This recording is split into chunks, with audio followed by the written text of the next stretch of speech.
إدراكه أذكروا مقداری آنها شد ایام آن زموردهای سبز یاد جان آن زمان میکرد آن شاه جهان سر و اسراری برای من ایام شوق تا ور جمله روی زمین جمله دیدم هم دید رب العالمین ناگهان گردید پدیدار سی علم سالها وصفش اگر گوییم کم آن یکی از شهر بالا کرده ام وان دیگر از غرب برپا کرده ام سر من مانده به بالای حرم جمله بالام محمد شد رخم آن زمان گردید سرم پروانه وار گیر میگشتی به امر کرد و کار آن زمان گردید تولد احمدم آن محمد آن حبیبی سرمدم آن زمانی که به آمد در وجود کرد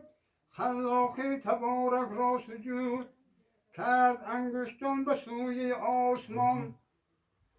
ناگهان یک پاره ابری شد عیان ابر آمد بود آن نوری مبین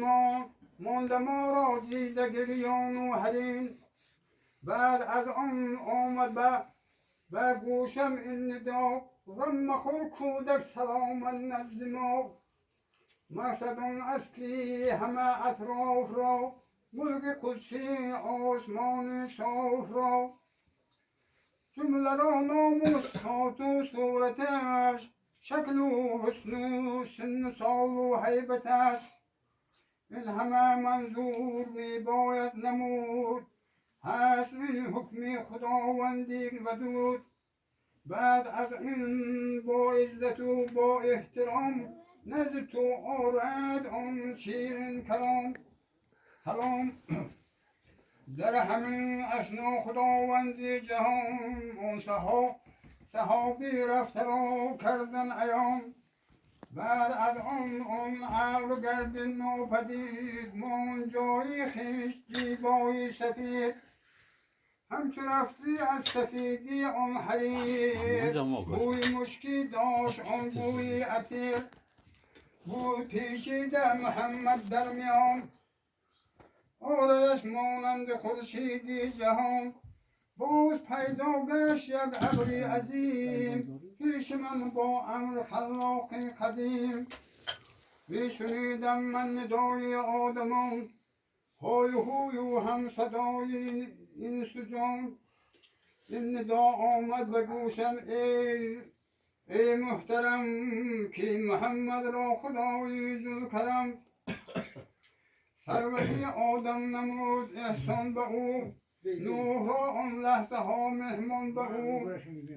خلعتی ابراهیم بخشید شاد داد بساطش از ذبیح الله یاد حسنی و سفنی عنایاتش نمود صوت داودی کراماتش نمود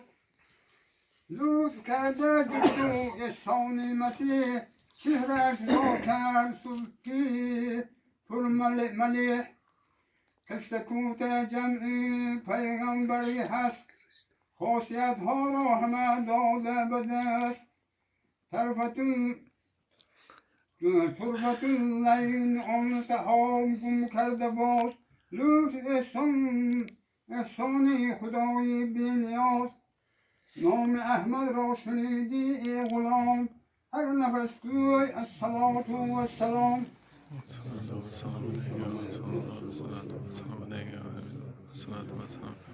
میمون با چی جون نخوندم میمون